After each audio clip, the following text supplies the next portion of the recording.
आपका यूनिक प्रज्ञान यूट्यूब परिवार में मैं प्रज्ञान सर हार्दिक स्वागत करता हूँ, वंदन करता हूँ, अभिनंदन करता हूँ। प्यारे साथियों, अगर आप पीएचडी, पीएचडी जैसी profile grade, UGC net JRF आदि विभिन्न प्रतियोगी परीक्षाओं की तैयारी कर रहे हैं तो बिल्कुल सही प्लेटफॉर्म पर हैं। और आज की इस पाठचर्या में 125 वस्तुनिष्ठ प्रश्नों का करने वाले हम लोग वस्तुनिष्ठ अध्ययन। इस प्रैक्टिस सेट को हल करना प्रारंभ करें इससे पूर्व अगर वीडियो को पहली बार देख रहे हैं तो चैनल पर नए हैं तो कृपया चैनल को सब्सक्राइब, वीडियो को लाइक और शेयर करना बिल्कुल न भूलें। बिना समय गंवाए प्रारंभ करेंगे आज के इस प्रैक्टिस सेट को और देखेंगे प्रैक्टिस सेट का पहला प्रश्न। लोगों ने उसे मार मार कर अधमरा किया। इसमें अधमरा को पूछा जा रहा है कि रेखांकित शब्द क्या है। दिए गए विकल्पों में सही जवाब आपने उपसर्ग को चुना तो राइट आंसर है। उप का अर्थ होता है समीप आना, सर्ग यानी सृष्टि करना। समीप आकर के कोई जो है नया शब्द बनाए वह उपसर्ग है। विकल्प दो इस प्रश्न का right है। बढ़ते हैं दूसरे प्रश्न की तरफ और प्रश्न संख्या दूसरा प्रश्न है आपका। वाह वाह, कितना सुंदर दृश्य है। रेखांकित शब्द में कौन सा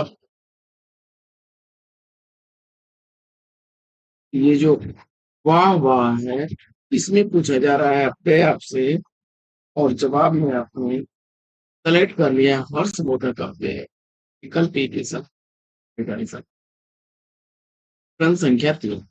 तीसरा प्रश्न है कि निम्नलिखित शब्दों में से तत्सम शब्द को पहचान। निम्नलिखित शब्दों में से तत्सम शब्द को पहचान और इस प्रश्न का जवाब आपने सेलेक्ट कर लिया है किसको। कारण विकल्प एक को राइट आंसर है।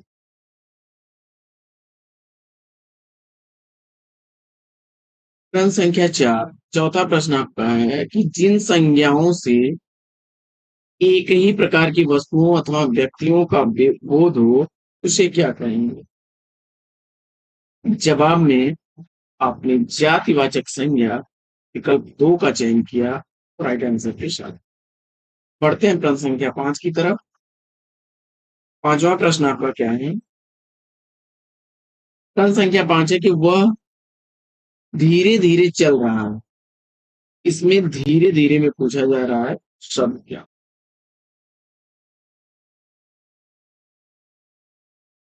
तो चलना क्रिया है। क्रिया की विशेषता यहाँ क्या बता रहा है कि वह धीरे धीरे चल रहा है यानी क्रिया विशेषण विकल्प 3 के साथ आप। प्रश्न संख्या 6। छठवां प्रश्न है कि रात भर जागना स्वास्थ्य के लिए अच्छा नहीं। इसमें रेखांकित शब्द को पहचान करना। तो इसमें पूछा जा रहा है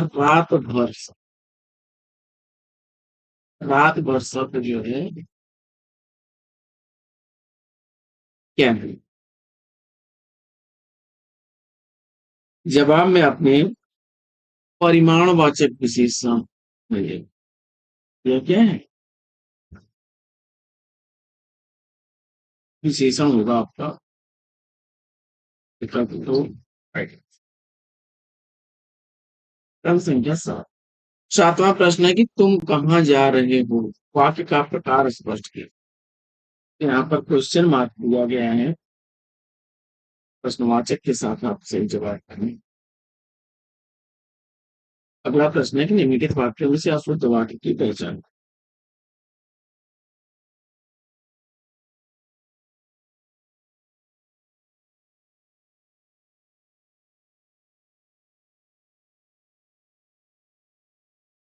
तो आठवें प्रश्न में राइट आंसर आपने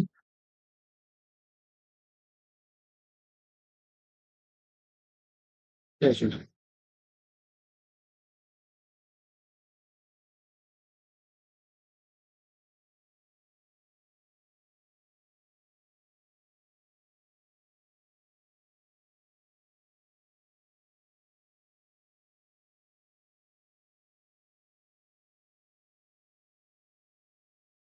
ये सारे विकल्प कौन होंगे?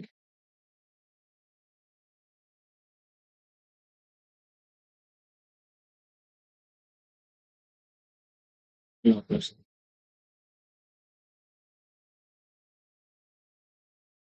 अगला प्रश्न आपका है कि यक्स यक्स यक्स रेखांकित चिन्ह कौन सा?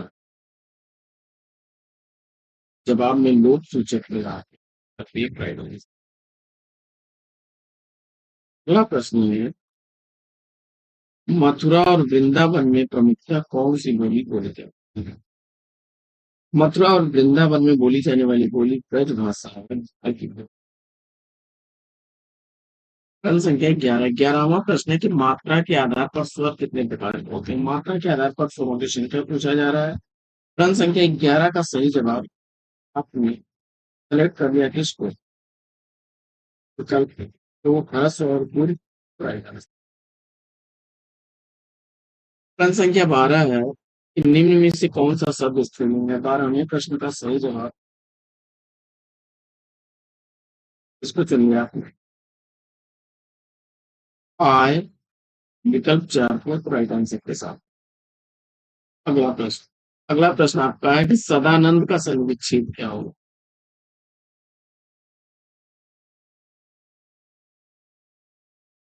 सत धन आनंद व्यंजन संधि का उदाहरण है। विकल्प ए सही जवाब। आगे बढ़ते हैं और देखते हैं प्रश्न संख्या 14। 14वां प्रश्न। पुस्तकालय में संधि किस संधि का उदाहरण है? अभ्युदय की संधि। तो अभ्युदय अभिधन उदय अभ्युदय बनेगा यण संधि का प्रयोग। अगला प्रश्न है कि यथासंभव में समास। 16वें प्रश्न का सही जवाब आपने विकल्प एक को चुना। यही भाव से राइट। 17वां प्रश्न आपका है कि निम्न में से कौन सा शब्द पर शामिल? और जवाब में आपने सेलेक्ट कर लिया है प्रिय। Right answer. अगला प्रश्न। प्रश्न संख्या 18 आपका है, निम्न में से कौन सा शब्द विदेशज है? 18वें प्रश्न का सही जवाब परीक्षा विकल्प एक को चुनिए आपने तो राइट। 19वां प्रश्न है कि हिंदी में कुल कितने सर्वनाम हैं? और जवाब में आपने 11 सर्वनाम विकल्प 3 को चुना तो राइट आंसर। प्रश्न संख्या 20। 20वां प्रश्न आपका है कि पर्वती कौन सा विशेषण है? पर्वत विशेष से पर्वती विशेषण बना है और जवाब में आपने संबंध वाचक से लिखा है।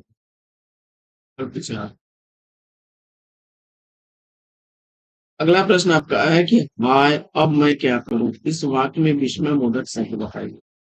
21वें प्रश्न का सही जवाब आपने विकल्प एक को चुनिया राइट आंसर है। आगे अली अली शब्द युग्म का सही अर्थ क्या होगा? और 22वें प्रश्न का सही जवाब आपने मोरा और सखी विकल्प दो को चुना तो राइट आंसर। प्रश्न संख्या 23। 23वां प्रश्न है कि उपसर्ग वह शब्दांश है जो।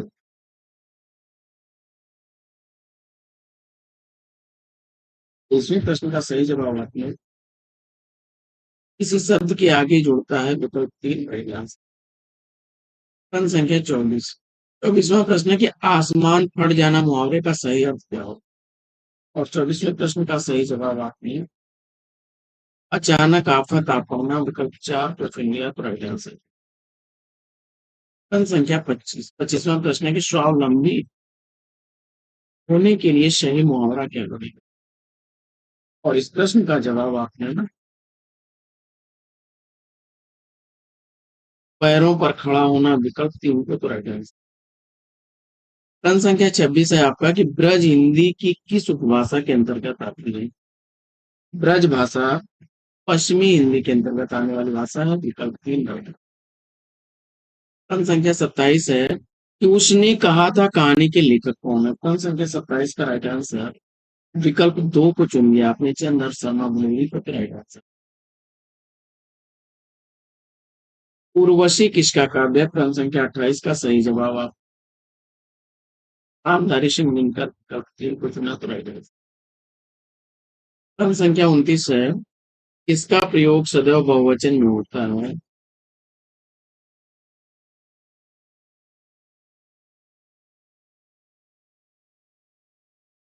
प्रश्न संख्या 29 का सही जवाब विकल्प एक को समाप्त तो राइट आंसर। अगला प्रश्न है कि निम्न में भूतकाल का उदाहरण है। राम घर गया था, विकल्प दो को चुन लिया आपने तो राइट आंसर। प्रश्न संख्या 31 है कि जिस कृति पर कवि नागार्जुन को साहित्य अकादमी पुरस्कार मिला वह किस भाषा में रचित? पत्रहीन नग्नगाछ को के लिए इनको मिला था, मैथिली भाषा में रचित।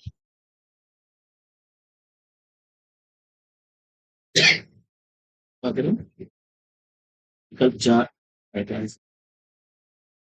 प्रश्न संख्या 32, 32वां प्रश्न है, सुमेलित कर लेना है आपको। फटाफट मिलान कर लेते हैं।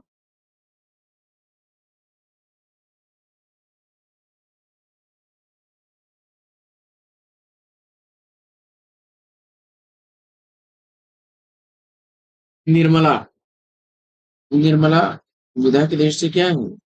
उपन्यास है मुंशी प्रेमचंद का। चिता के फूल निबंध विधा की रचना है रामवृक्ष बेनीपुरी का। रामवृक्ष बेनीपुरी का चिता के फूल निबंध विधा की रचना है। वरदान कहानी विधा की रचना है मुंशी प्रेमचंद की। और भारत और दशा भारतीय हरीश चंद्र का नाटक है। प्रश्न संख्या 33, 33वां प्रश्न है कि पिछली राजरासो किस काल की रचना है? 33वें प्रश्न का सही जवाब आपने आदिकाल विकल्प एक को चुन लिया तो राइट आंसर है।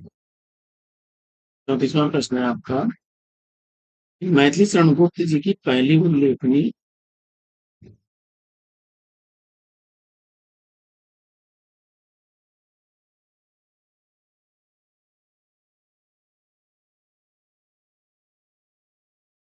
मैथिली शरण गुप्त जी की पहली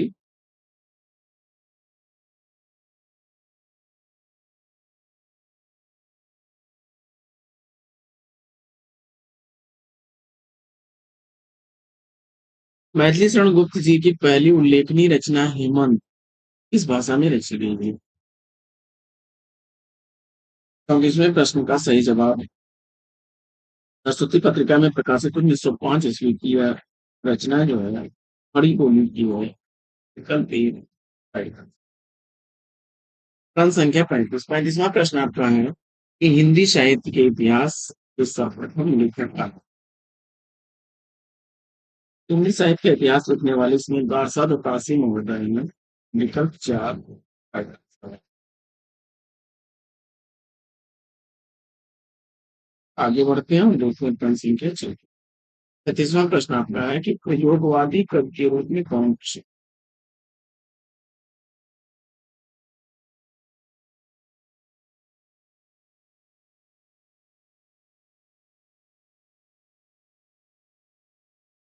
अज्ञे जी को चुना आपने तो राइट आंसर। देखिए बच्चन तो हालावादी कवि है,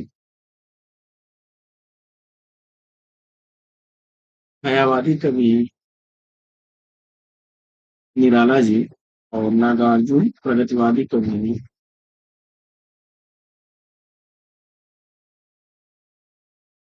कलाधर उपनाम से कविता कौन लिखते थे? प्रश्न संख्या 37 का सही जवाब आपने विकल्प तीन को चुन लिया, जयश्री का साथ लेकर राइट आंसर के साथ। प्रश्न संख्या 38, 38वां प्रश्न है कि कृष्ण भक्त काव्य के प्रमुख कवि कौन है? और तीसरे प्रश्न का सही जवाब आपने सूरदास को चुना तो विकल्प ए।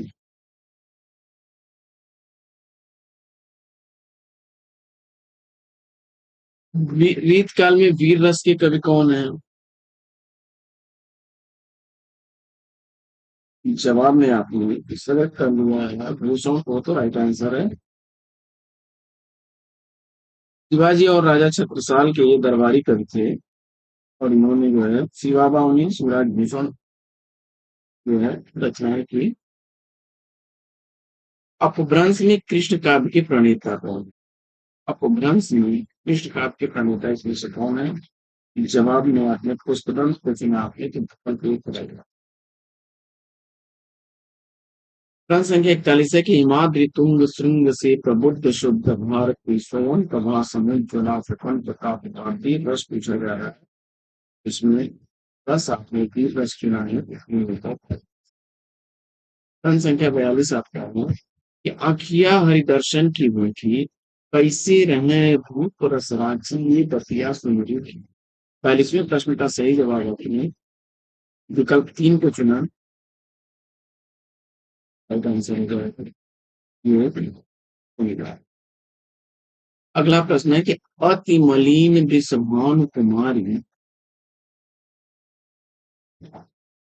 अति मलिन विषभानु कुमारी अधमुक विहित उधर नहीं चितवत ज्यों गठ भारे थकित जुआरी छोटे छिपुर बदन को मिलानो ज्यों नयनों हिम पर की।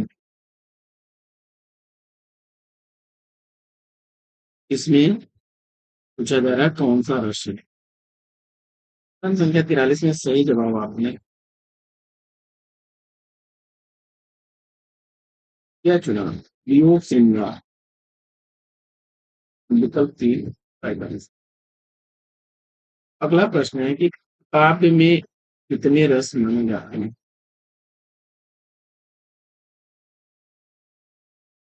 तो जवाब में 9 रस चुना आपने विकल्प 3 सही जवाब। अगला प्रश्न है कि जुगुप्सा कौन से रस का स्थायी भाव है? प्रश्न संख्या 45 का सही जवाब आपने विकल्प 4 पे चुनिए विभक्त रस दोहराई। अगला प्रश्न है कि सर्वश्रेष्ठ रस किसे माना जाता है? प्रश्न संख्या 46 का सही जवाब। 46वें प्रश्न का सही जवाब आपने श्रृंगार रस विकल्प 2 को चुना। अगला प्रश्न है कि कवि बिहारी मुख्यतः किस रस के कवि हैं? प्रश्न संख्या 47 का सही जवाब श्रृंगार रस विकल्प 3 को चुन लिया तो राइट आंसर है। प्रश्न संख्या 48 आपका है कि जो सुमिरत सिद्ध होई प्रण नायक तद्वर बता करऊं अनुग्रह सोई बुद्धि रास सुगुण शतन। प्रश्न संख्या 48 का सही जवाब विकल्प 4 को चुना आपने वो था राइट आंसर। अगला प्रश्न है कि चरणों की मात्रा यति और गति के आधार पर क्षम किस प्रकार के हैं? प्रश्न संख्या 49 का सही जवाब शम विषम और अर्ध सम विकल्प 2 को चुना आपने राइट। प्रश्न संख्या 50 है कि क्रोध किस रस का स्थायी भाव है? और 50वें प्रश्न का सही जवाब और तो प्रश्न विकल्प 3 को चुना तो राइट आंसर। प्रश्न संख्या 51 है कि 100 से आने एक मत लोकोक्ति का सही अर्थ क्या होगा? 100 से आने एक मत लोकोक्ति का सही अर्थ पूछा जाता है। प्रश्न संख्या 51 का सही जवाब आपने विकल्प 2 को दिमाग के विचार एक से होते हैं विकल्प 2 को चुना आपने। आगे बढ़ते हैं और देखते हैं प्रश्न संख्या 12 नीम हकीम खतरे जान लोकोक्ति का सही अर्थ है। अल्प विद्या भयंकर होती है राइट आंसर। प्रश्न संख्या 53 है कि गुरु भूड़ चेड़ा चेला चीनी लोकोक्ति का आशय क्या होगा? प्रश्न संख्या 53 का सही जवाब आपने विकल्प 1 को चुन लिया है पूर्व से चेले का आगे बढ़ जाना राइट आंसर। प्रश्न संख्या 54 अंधे के हाथ पटेर लगना मुहावरे का दोबारा प्रश्न संख्या 54 का राइट आंसर विकल्प अपात को बहुत बड़ी सफलता मिली विकल्प 2 को चुन लिया आपने राइट आंसर।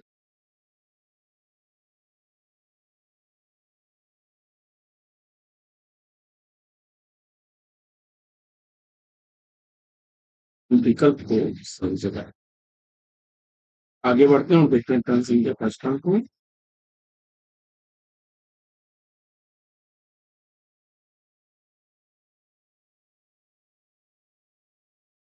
प्रश्न संख्या 55 है कि ओखली में सिर दिया तो मूसलों का क्या डर। तो इसमें जवाब आपने सेलेक्ट किया विकल्प 4 कि कठिन काम शुरू करने पर कष्ट को सहन करने पर विकल्प 4 सही। प्रश्न संख्या 56 है कि निम्न मुहावरे का अर्थ बताइए। जवाब में आपने विश्वासघाती होना विकल्प 3 को चुन लिया तो राइट आंसर। प्रश्न संख्या 57 है कि अंगारों पर लौटना मुहावरे का अर्थ क्या होगा और जवाब में आपने विकल्प 1 को चुना हुआ है दुख से आना तो राइट आंसर है। अगला प्रश्न है कि आंखों का तारा मुहावरे का सही अर्थ क्या है। प्रश्न संख्या 58 का सही जवाब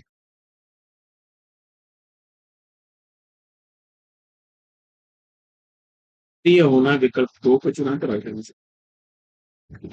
अगला प्रश्न है कि घी के दिए जलाना मुहावरे का अर्थ पूछा जाए।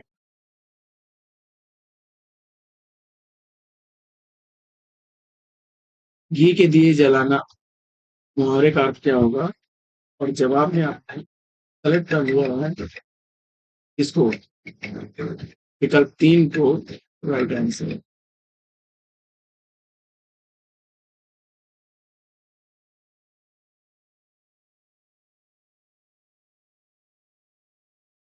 बढ़ते आगे और देखते हैं प्रश्न संख्या 60 कि मिट्टी पलित होना मुहावरे का अर्थ क्या होगा। मिट्टी पलित होना मुहावरे का अर्थ आपने इज्जत खराब होना विकल्प 3 को चुना तो राइट आंसर। अगला प्रश्न है कि व्यष्टि का विलोम क्या होगा और जवाब में आपने समष्टि चुना राइट आंसर है। ये दोनों एक दूसरे के अपोजिट हैं। कृतज्ञ का विलोम पूछा जा रहा है प्रश्न संख्या 62 और जवाब में आपने कृतज्ञ विकल्प 1 को चुना तो राइट आंसर है। अगला प्रश्न है कि शुक्ल का विलोम शुक्ल का विलोम आपने कृष्ण पक्ष अमावस्या सेलेक्ट कर लिया है कृष्ण विकल्प 2 अमावस्या का पूर्णिमा होता है। अब इसमें से कौन नहीं है इसका आपको जवाब बताना है। प्रश्न संख्या 61 का सही जवाब क्या है? चरणदास विकल्प 3 को चुना आपने तो राइट आंसर। अगला प्रश्न है कि महाभोज रचना की प्रधान समस्या को उजागर करने वाले विकल्प को चुनिए। प्रश्न संख्या 62 का सही जवाब मन्नू भंडारी का महाभोज उपन्यास काव्यी रचना के रूप में प्रसिद्ध है और इसमें राजनीतिक समस्या की सच्चाई को हो गया है विकल्प 3। अगला प्रश्न है कि अबला जीवन हाय तुम्हारी यही कहानी आंचल में दूध और आंखों में पानी उपयुक्त पंक्तियां किस काव्य की हैं। प्रश्न संख्या 63 का सही जवाब आपने विकल्प 3 यशोधरा को चुना तो राइट आंसर। प्रश्न संख्या 64 है कि आधे अधूरे किस विधा की रचना है और इस प्रश्न का जवाब आपने विकल्प 4 को चुन लिया है उपन्यास विधा तो राइट आंसर। प्रश्न संख्या 65 है कि निम्नलिखित में से छायावादी रचनाकार कौन है। प्रश्न संख्या 65 का सही जवाब आपने सुमित्रा नंदन पंत विकल्प 3 को चुना तो राइट आंसर। प्रश्न संख्या 66 है कि रौद्र रस का स्थायी भाव पूछा जा रहा है और इस प्रश्न का जवाब आपने विकल्प 3 क्रोध को चुन लिया तो राइट आंसर। अगला प्रश्न है कि श्रृंगार रस का स्थायी भाव क्या है। प्रश्न संख्या 67 का सही जवाब पति को चुना आपने तो राइट आंसर। पढ़ते हैं आगे और देखते हैं अगला प्रश्न।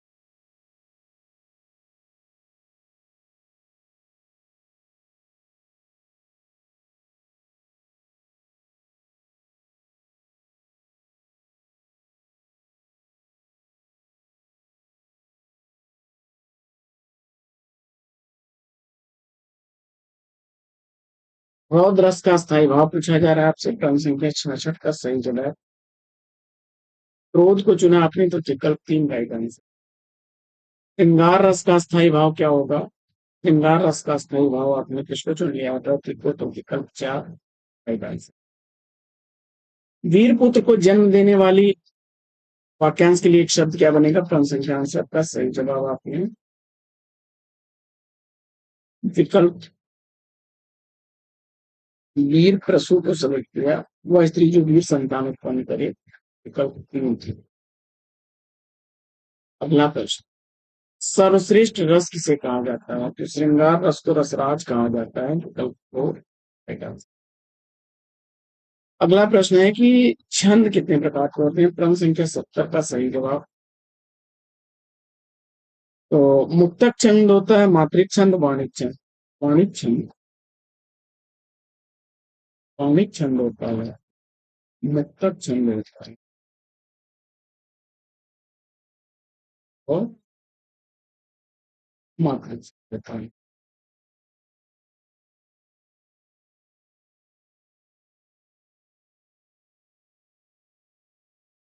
क्रम संख्या 71 है कि बांझ क्या जाने प्रसव की पीड़ा का अर्थ क्या है? तो जवाब हो जाएगा जिस पर बीतती है वही जानता है, और विकल्प चार आएगा। क्रम संख्या 72 है कि कान का कच्चा होना मुहावरे का अर्थ क्या होगा? और क्रम संख्या 72 का सही जवाब आपने सुनी सुनाई बातों पर विश्वास करना, विकल्प दो को चुन लिया तो राइट आंसर। क्रम संख्या 73 है कि घुटने टेकना मुहावरे का अर्थ क्या होगा? क्रम संख्या 73 का सही जवाब हार मान लेना, विकल्प तीन को चुना आपने तो राइट आंसर है। प्रश्न संख्या 74 है कि खिचड़ी पकाना मुहावरे का अर्थ क्या होगा? और इस प्रश्न का जवाब आपकी किसी खड़ेल की तैयारी करना, विकल्प तीन को चुना तो राइट आंसर है। अगला प्रश्न है कि खाक छानना मुहावरे का अर्थ क्या होगा? प्रश्न संख्या 75 का सही जवाब आपने भटकना, विकल्प एक को चुना आपने तो राइट आंसर। आगे, महापंडित राहुल सांकृत्यायन ने इसमें से किस कवि को हिंदी का पहला कवि माना है? राहुल सांकृत्यायन जी के अनुसार हिंदी के पहले कवि कौन है? सराफात, विकल्प दो राइट आंसर। राम कुमार वर्मा ने स्वयंभू को माना है।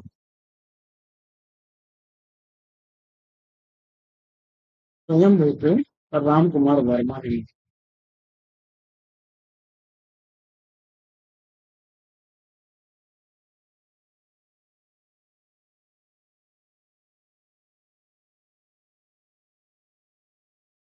शिव सिंह सेना ने पुष्पगंज को माना है।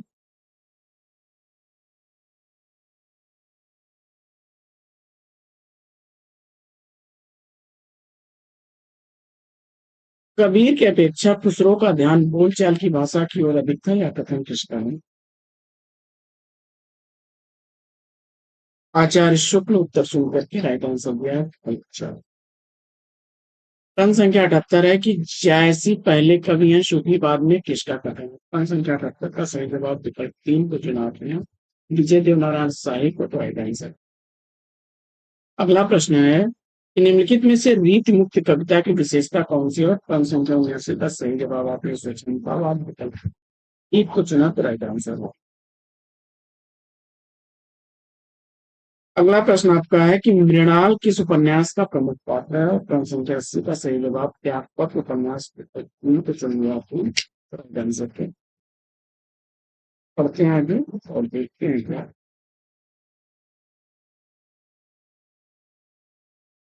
प्रश्न संख्या 81, निम्नलिखित में से कौन सा शब्दालंकार नहीं है? तो उपमा जो है यह अर्थालंकार का रूप है, विकल्प तीन इसका राइट आंसर है।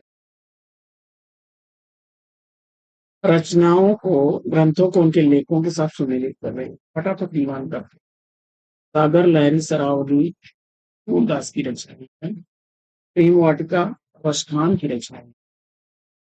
रस मंजरी नंददास की रचना है। और भक्त नामावली ध्रुवदास की रचना है।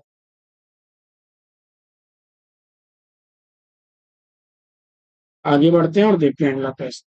अगला प्रश्न आपका है कि रचनाओं को रचनाकारों के साथ सुमेलित करना है। सुखीटा लेखांकी किसकी है? सुखीटा लेखांकी का एकांकीकार आपने उपेंद्र नाथ को चुना। कारवा भुवनेश्वर प्रसाद का है। कारवा किसका है? भुवनेश्वर प्रसाद का।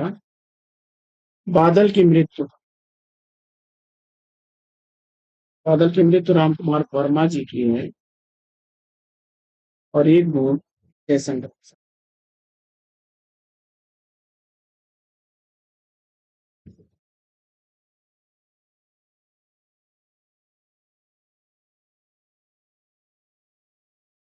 आगे सूची एक को सूची दो के साथ मिलान कर लीजिए। तो औचित्य विचार चर्चा 11वीं शताब्दी की रचना क्षेमेंद्र की है। ध्वन्यालोक 10वीं शताब्दी की रचना आनंदवर्धन की है। श्रृंगार प्रकाश भोजराज की रचना है, 11वीं सदी का है। और काव्य मीमांसा राजशेखर की है, 10वीं शताब्दी।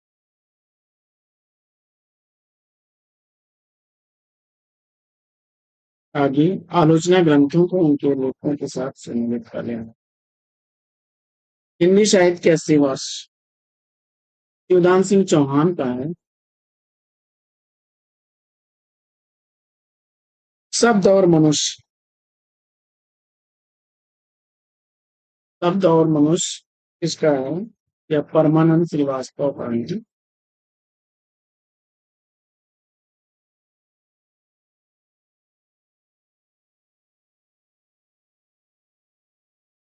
परमानंद श्रीवास्तव का है।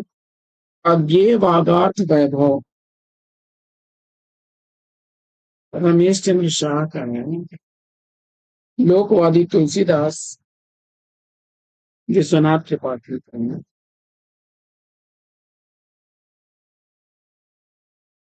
प्रश्न संख्या 86 है कि हिंदी साहित्य का इतिहास सर्वप्रथम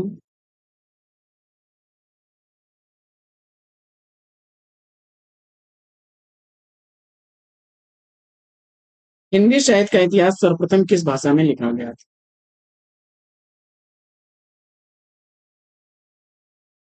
86वें प्रश्न का सही जवाब आपने फ्रेंच भाषा में लिखा गया गार्सादा तासी द्वारा 1839 ईस्वी का फ्रेंच भाषा में लिखा गया था। इस्तवार दलाल त्यूर हिंदुई हिंदुस्तान।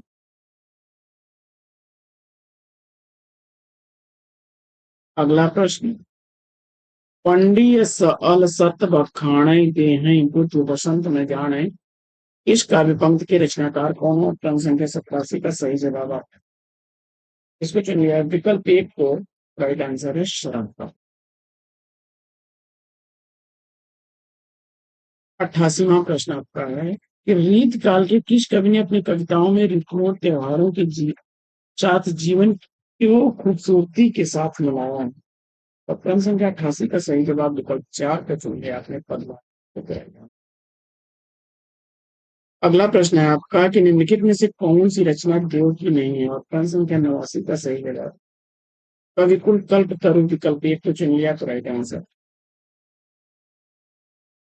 अगला प्रश्न है कि रास पंचाध्याय किस छंद में लिखी गई है? क्रम संख्या 90 का सही जवाब रोला छंद विकल्प एक राइट आंसर।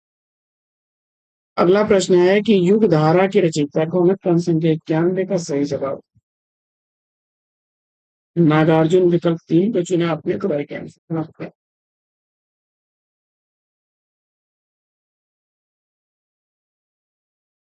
आगे बढ़ते हैं हम देखते हैं भैया प्रश्न।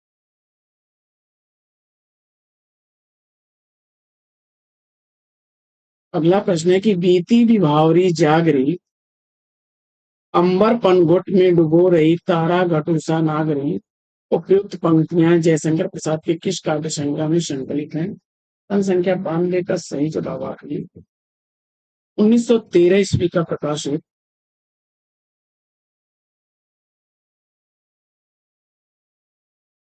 कानन कुसुम को चुना आपने तो विकल्प 3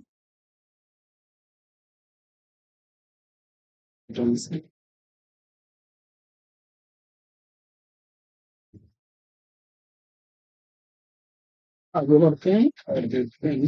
समझ रहे हैं यह कानन कुसुम की पंक्ति नहीं है।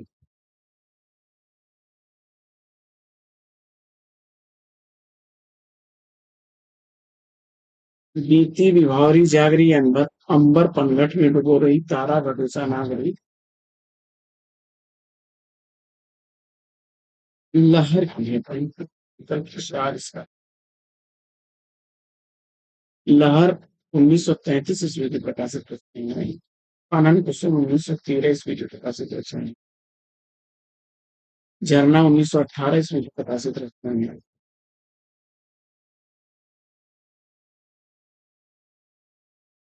आगे बढ़ते हैं और देखते हैं अगला प्रश्न। मल्लिका किस नाटक की पात्र है? तो प्रश्न संख्या 93 का सही जवाब आपने आषाढ़ का एक दिन विकल्प 3 के चुना तो रहेगा। प्रश्न संख्या 94 है कि इनमें से कौन सा एकांकी भुवनेश्वर प्रसाद का है? तो दिए गए विकल्पों में स्ट्राइक को चुना आपने तो विकल्प 4 आंसर।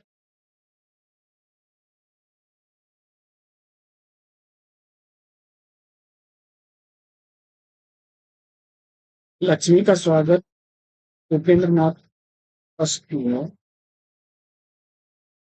और भगवती चरण वर्मा की है सबसे बड़ा आदमी। उपेंद्र नाथ ट्रस्ट की है राजपूत की हार भी।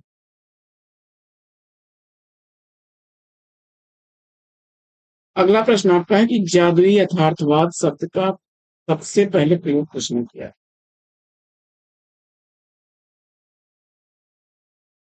और इस प्रश्न का सही जवाब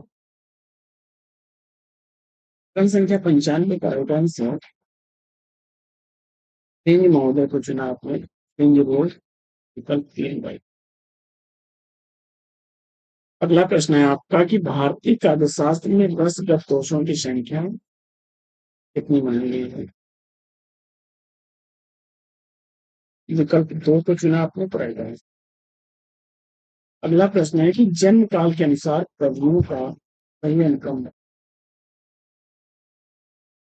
कबीर दास का जन्म 1398 में।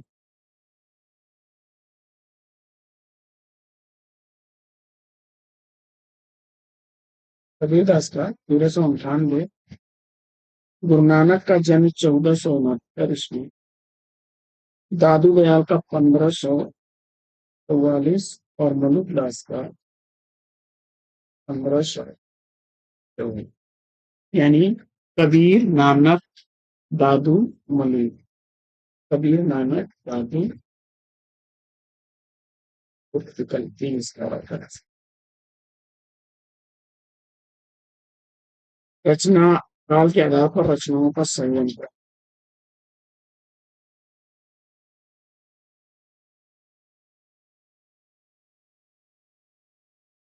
तो इसमें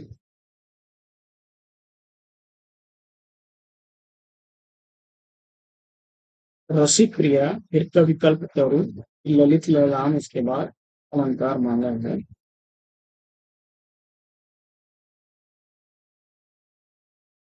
अद्भुत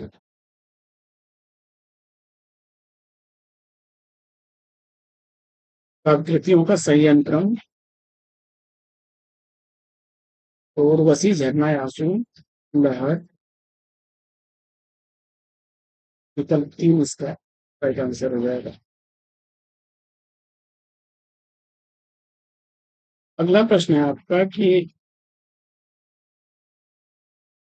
मिलान कर लेना सूची एक का 2 के साथ तब करिए मिलान।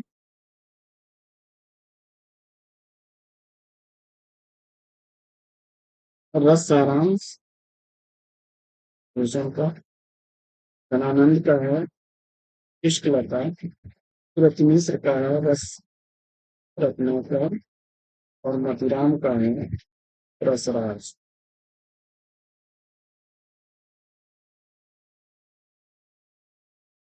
आगे संदेशणौ सवित्रौ हौ कहण असमत भण पिय कति बलियो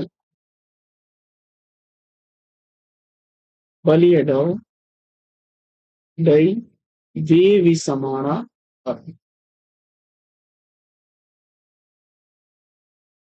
ये दोहा किसका है? जवाब में आपने अब्दुल रहमान विकल्प 3 को चुन लिया करेक्ट।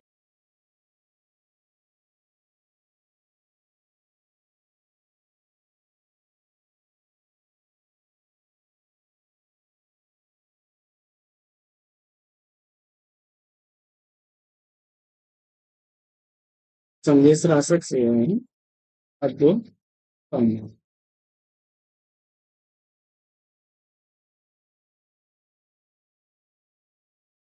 अगला प्रश्न है कि ललित ललाम किस पर है?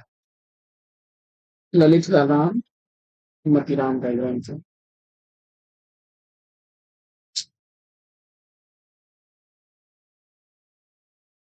पढ़ते हैं आगे और देखते हैं अगला प्रश्न। निम्नलिखित में से कुछ इस उपन्यास को स्त्री लेखन का प्रस्थान बिंदु माना जाता है। प्रश्न संख्या 103 का सही जवाब आपने विकल्प एक को चुन लिया, मुझको मर जाने को तो राइट आंसर। आगे बढ़ते हैं और देखते हैं अगला प्रश्न। अगला प्रश्न है कि 10 कलश किसकी रचना है? प्रश्न संख्या 104 का सही जवाब आपने विकल्प दो तो चुन लिया तो राइट आंसर। आगे प्रश्न संख्या 105, मिलान कर लीजिए सूची एक का सूची दो के साथ। हिंदी साहित्य की भूमिका आचार्य हजारी प्रसाद द्विवेदी जी की। हिंदी साहित्य का आलोचनात्मक इतिहास राम कुमार वर्मा जी का है। उत्तरी भारत की संत परंपरा परशुराम चतुर्वेदी जी का है। और हिंदी साहित्य का दूसरा इतिहास डॉक्टर बच्चन सिंह का है। आगे रचनाओं और रचनाकारों के साथ मिला लीजिए।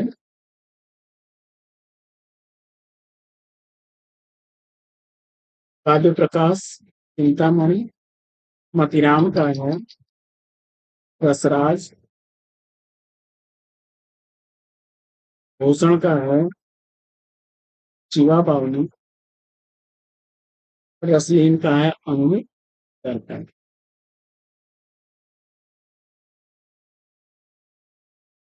कुलपति मिश्र की है रस रहस्य। रस रहस्य रचना जो है कुलपति मिश्र।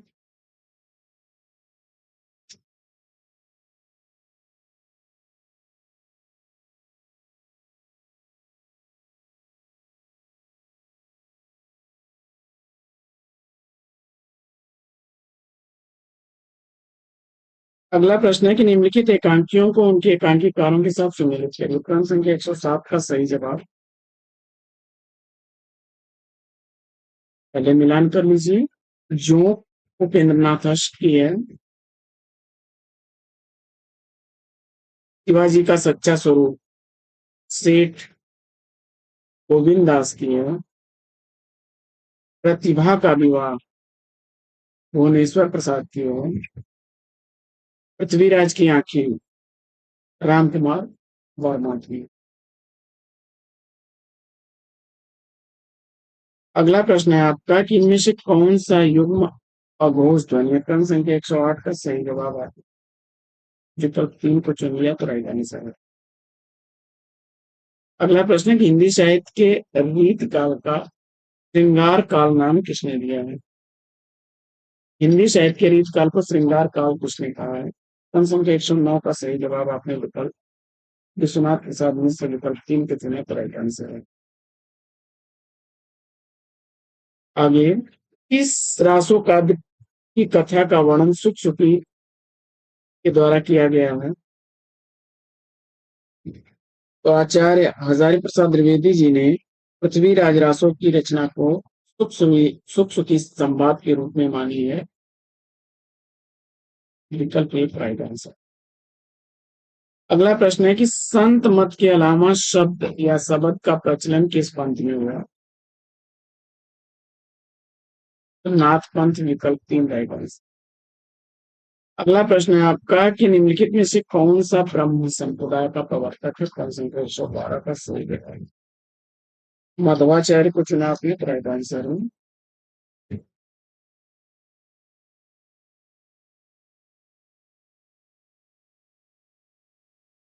आगे निम्नलिखित में से ज्ञानदीप के रचनाकार कौन है? जब आपने आपने शेख नबी को चुना तो विकल्प 4 आएगा। अगला प्रश्न है आपका भिखारीदास ने काव्य निर्णय में किसका विवेचन किया? प्रश्न संख्या 114 का सही जवाब सर्वांग विवेचन विकल्प 1 को चुना आपने तो राइट। आचार्य सुफी ने बिहारी की भाषा के बारे में क्या लिखा है? प्रश्न संख्या 115 का सही जवाब विकल्प 3 को चुना आपने तो राइट आंसर है। प्रश्न संख्या 116 है कि क्या हिंदी नाम कि कोई भाषा नहीं है लेख के रचनाकार कौन है? तो संख्या 116 का सही जवाब विकल्प 3 को चुना आपने। महावीर प्रसाद द्विवेदी को तेरा आंसर। अगला प्रश्न है कि देहाती दुनिया के रचनाकार कौन है? तो संख्या 117 का सही जवाब शिव पूजन सहाय को चुना आपने। तो राइट आंसर। निर्मल वर्मा का यात्रा संस्मरण चिन्हों पर चांदनी इस पर आधारित है। प्रश्न संख्या 118 का सही जवाब आपने 3 को चुना। Right answer. क्रम संख्या 119 है कि निम्नलिखित में से कौन सा समीक्षक नई आलोचना से संबंधित नहीं है? क्रम संख्या 119 का सही जवाब रोला बार्थ विकल्प 2 को चुना। तो राइट आंसर। अगला प्रश्न है आपका कि ध्वन्यालोक किस शताब्दी का ग्रंथ है? क्रम संख्या 120 का सही जवाब 9वीं शताब्दी विकल्प 3 को चुना। तो राइट आंसर। और अगला प्रश्न है कि द्वैतवाद के प्रणेता आचार्य कौन है? मध्वाचार्य विकल्प एक राइट आंसर। मुड़ मुड़ कर देखता हूँ आत्मकथा किसकी है? राजेंद्र यादव चुना उत्तर में। अगला प्रश्न है कि वक्रोक्ति संप्रदाय के प्रवर्तक आचार्य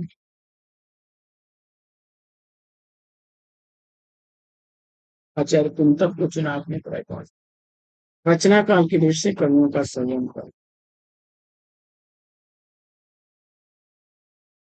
जवाब में आपने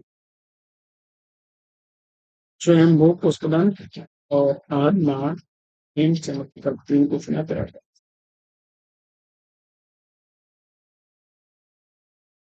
8वीं शताब्दी है स्वयंभू का। और 10वीं सदी है पुष्पदंत का। 12वीं सदी है अब्दुल रहमान का अद्दमान। और रहीम सत्ता अनुशासन हेमचंद की रचना जो है के आधार पर ये तो 12वीं शताब्दी में रह सकते हैं। और काव्य कृतियों को उनके रचनाकारों के साथ सम्मिलित कर लेना है। आत्मजयी कुंवर नारायण की है। घुटनों पर टंगे लोग सर्वेश्वर दयाल सक्सेना की है। मगध श्रीकांत वर्मा की है। और पहाड़ पर लाल देव मंगेश कबराल की है। साथियों ये प्रैक्टिस सेट कैसा लगा कमेंट्स के लिए भी बताइए। और साथियों प्रैक्टिस सेट को हल करने में थोड़ी बहुत जो मिस्टेक आती है उसका सबसे बड़ा कारण है कि सिस्टम हमारा जो है कम कॉन्फ़िगरेशन का है। और सिस्टम के साथ तालमेल बनाना थोड़ा सा मुश्किल हो जाता है। कभी कभी ध्यान भटक जाता है। मुझे उम्मीद है कि मानवीय त्रुटि और इस समस्या का निराकरण जल्दी होगा। तो साथियों आज की इस पाठचर्या में लिखते हैं पर विराम। फिर मिलेंगे आपसे अगले वीडियो में एक नए टॉपिक तब तक के लिए लेते हैं आपसे विदा। आपका जीवन मंगलमय हो। बेस्ट विश्व कृष्ण जय